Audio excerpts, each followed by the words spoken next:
Dakar, notre plateforme d'information. Bonsoir amis fidèles téléspectateurs de Feeling Dakar, ravi de vous retrouver chez nous.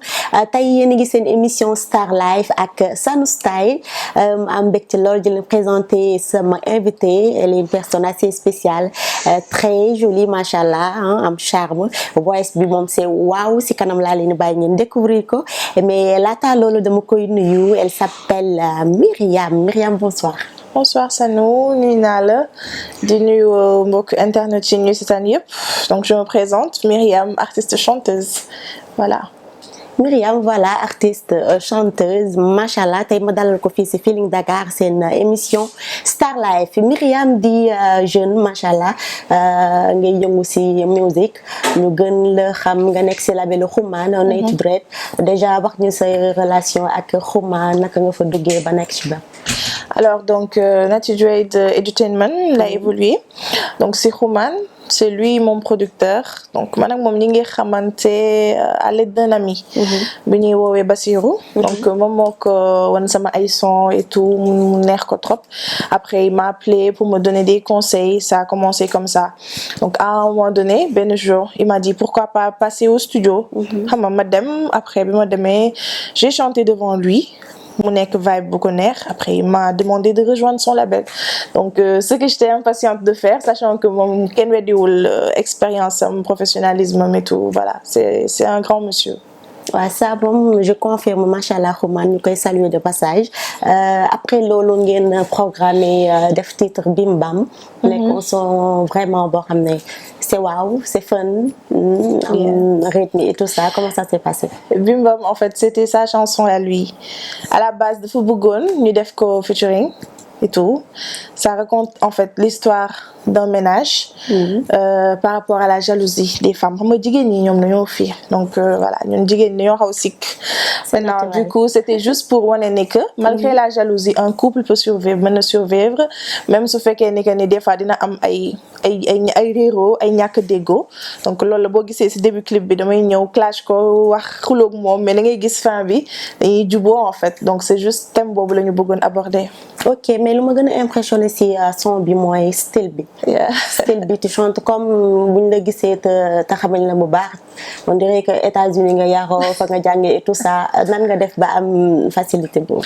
Bah je dirais que loolu c'est dû à mon influence musicale bi ma nekkee xale. Parce que ma nekkee xale en fait dama doon déglu trop musique occidentale. su mu ne ay Bob Marley, j'écoutais beaucoup de Rihanna aussi. J'écoutais parce que c'était ma génération.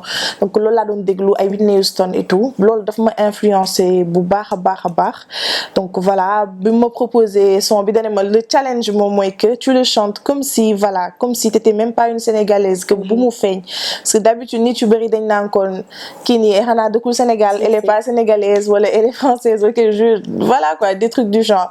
Voilà, mais c'est son le boo xamante ni on l'a fait dans le fun, on a pris notre temps, bind ko mu normal, voilà, pour le plaisir du public.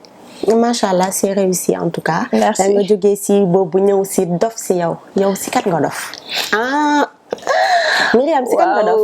Myriam nag pour le moment. D'habitude da ngeen di jël li ngeen di dund wéy ko sentir ko wéy ko après ngeen ne non sama benn copine wala benn la explique. Ñi dañoo bëgg a comprendre. suñu dem mi ngi bëgg a yàqu kon. Waaw ma ku nekk nag moom même bu dul benn yoon sa live sama nga dund mbëggeel. Mais nga am si ko dof boobu pourquoi choix boobu? Parce que mbëggeel lañ fi am. genre yaa ko dund personnellement. dund naa ko personnellement en même temps aussi ma dijee ko sama mbokku jigéen yi nga xamante ni yëpp ak góor yi nga xamante ni voilà ils sont amoureux. Et tout parce que mbëggeel moom lañ fi am tu vois moom la nit ñi di dund même bu fekkee tu as eu des déceptions d'un minimum dund nga ko benn yoon. Donc loolu c'est une chanson d'amour, une déclaration d'amour boo xamante ni voilà fans yi bëgg nañ ko trop parce que nekk yaa ngi koy déjee sa waay donc c'était le but en tout cas.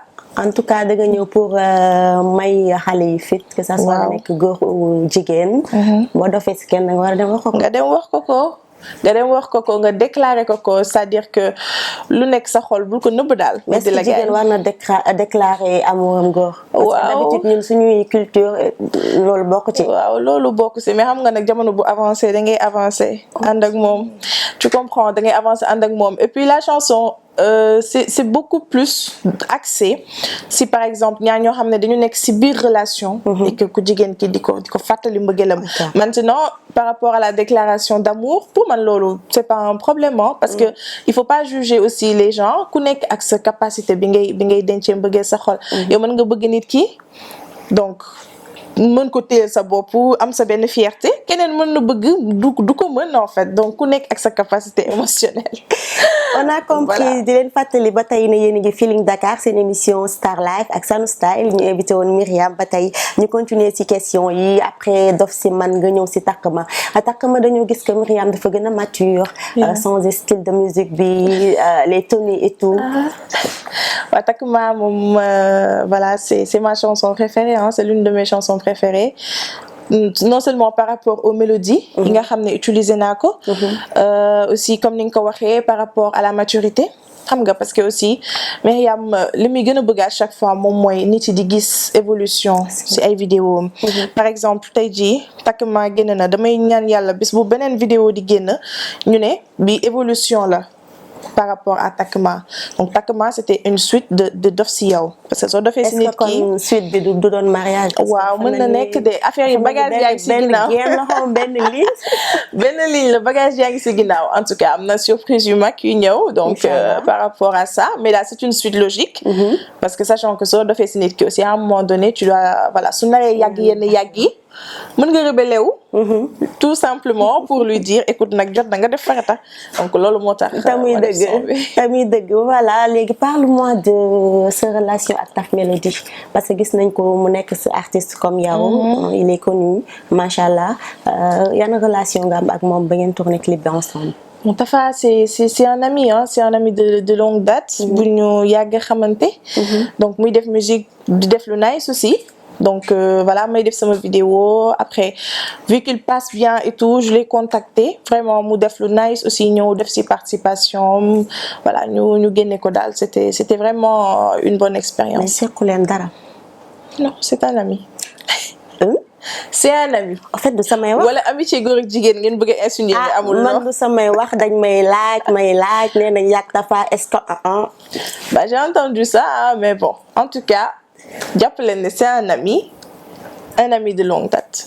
kon internaute yéen a ko dégg ne c'est un ami donc nañu retenir loolu yu jógee ci Tafa pourquoi duñ lay gis souvent ci yenn concerts yi et tout. parce que ñu bëri bu ñuy dégg sa musique dañ naan kii est-ce que Sénégal la dëkk et tout ça tu chantes bien machallah mais sa relation ak yeneen artistes. bon par rapport ak concerts yi donc je pense que c'est par rapport à mon job en fait parce que damay liggéey sax lay wax mais j'avais un travail bi nga xamante ne c'était très difficile pour que ma mën ko boole ak sama musique c'est-à-dire que par rapport au créneau et tout c'était vraiment pas évident donc actuellement quand même on a essayé de trouver une solution pour am voilà benn créneau boo xamante ne si au minimum ça me permettra de faire les vidéos les sorties les concerts d'ailleurs am na benn bu ñu jot a def si Plaza donc c'était tout à l'heure def nañ fa benn show pour les enfants et tout donc am na beneen bu ñu def aussi ak Diaw Diop Didi donc voilà ñu ngi commencé ndànk-ndànk di familiariser avec le public et en même temps aussi ñu ngi préparer ay show en live parce que aussi ku ne xam na ni live moom mooy musique c'est-à-dire mais du loo xam da ngay ñëw rek songu ko parce que nit bu la bëggee war a ñëw ba sa biir concert am na loo ko war a jox donc ñu ngi liggéey bu baax ci loolu incha allah te les fans ne seront pas déçus bu soobee yàlla. incha allah nga tudd léegi Diaw Diop Didi Lithium ñu forcé weeyu béy na ñeen ñaar am na lu xew parce que. waaw bu yàggee tamit non mais attends nit ñi lu ñuy laaj il faut que ñu leen koy yeggale parce que public moom mënuñu am accès ci yow pour laaj la seeni question donc c'est l'occasion pour ngeen wax leen yow ak Didi Diaw Diop lu xew. xam nga nit ñi moom kenn mënu leen tere wax nit ñi moom il suffit que ñu gis voilà ñaar ñu nekk ay gars wala ñu proches après ils vont insinuer des choses non mais Didi ñu ngi koy gis ak plein de jeunes filles plein d'artistes mais pourquoi yow. Bah je me pose la question En tout cas sama waay la moom aussi xamante nañ depuis lu yàgg. Voilà donc on a collaboré par rapport à sa soirée et éventuellement il se peut qu'il y ait une autre collaboration. ma sàcc wax la loolu waaw. dama ko sàcc nag wax la ko en exclusivité. Merci beaucoup en tout cas nit ñi bëggoon nañu xam loolu Diaw Diop fii Taf Melody Xuman. bu yàggee Myriam lan lay xaar pour sëy. waaw yàlla nag lay xaar xam nga sëy moom. loolu ñun ñooy dem yóbbu guro kon kenn waxatu ko. non est-ce que dàqee bi. non pas trop mais c'est-à-dire que aussi dafa nekk loo xamante ne du benn fan te du ñaari fan. donc au minimum soo si dugg war nga xool bu baax li ngay def te ku ne xam na ni nekk artiste ba pare nekk si mariage c'est très difficile il faut que tu choisisses ton partenaire. koo xam ne dina la mën a jàppale xam nga dina la mën a épauler dina la mën a comprendre aussi tu vois parce que société sénégalaise dafa metti mën nga gis say mbokk ne la ki artiste la jigéenu artiste yi du ñu sëykat wala dara xam nga yooyu yëpp da si am donc dafa nekk loo xam ne foog nga jël sa temps tànn dugg si koo xam ne da lay jëmale kanam daal mais du la génne si yoon bi nga nekk. donc si je comprends bien Myriam kon gars yi mën nañ dugg wala am na ko fi nekk déjà. Myriam est célibataire parce que Myriam n'est pas mariée Myriam n'est pas fiancée. Voilà donc jàpp naa ne daal tant que gisuma guro wala bague moom vraiment. kon dégg ngeen ko la porte est largement ouverte mais yaa ko wax gars yi mën ngeen dugg si xale bi elle est waaw macha allah mais mën nañ la fi invité nga nekk artiste ba dem te mayoo ñu tuuti voice bi internet yi lay déglu yi lay setaan mën a bég. d'accord ma dem si takkumaa bi rek. sama bëggee baby yow sama bëggee wax ma lu leer ñaan sil ma nga able falaale jarul ngay falaale jàppal ne yow yaa ko tere neex yaa ni bëgg nga ma ey kon nag lan ngay xaar takk ma su dee li ngay wote dëgg la takk ma takk ma yónnee sa ndijaay mu ñaan si ma takk ma sëyal la baby say you gonna marry me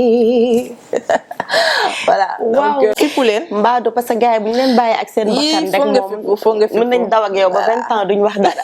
mu ngi noonu.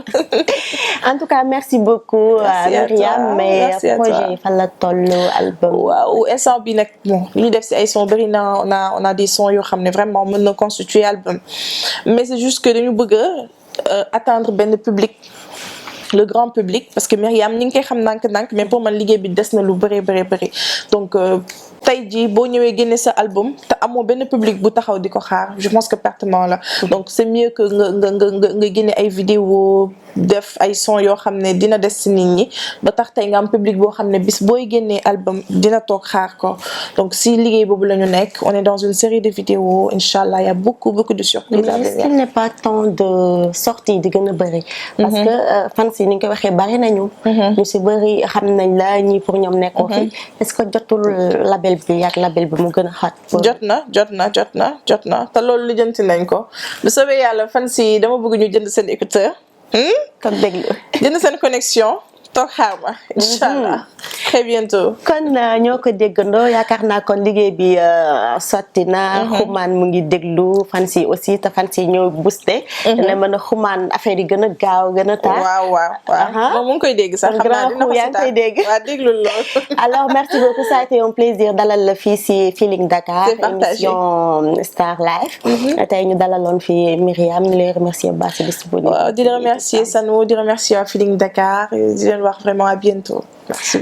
Merci beaucoup donc chers internautes lii laa leen andiloon tey j'espère que neex na leen et que je vous donne rendez-vous d'ici peu inchallah ci beneen artiste beneen live inchallah fii si Feeling Dakar Sano Style. Feeling Dakar notre plateforme d'information.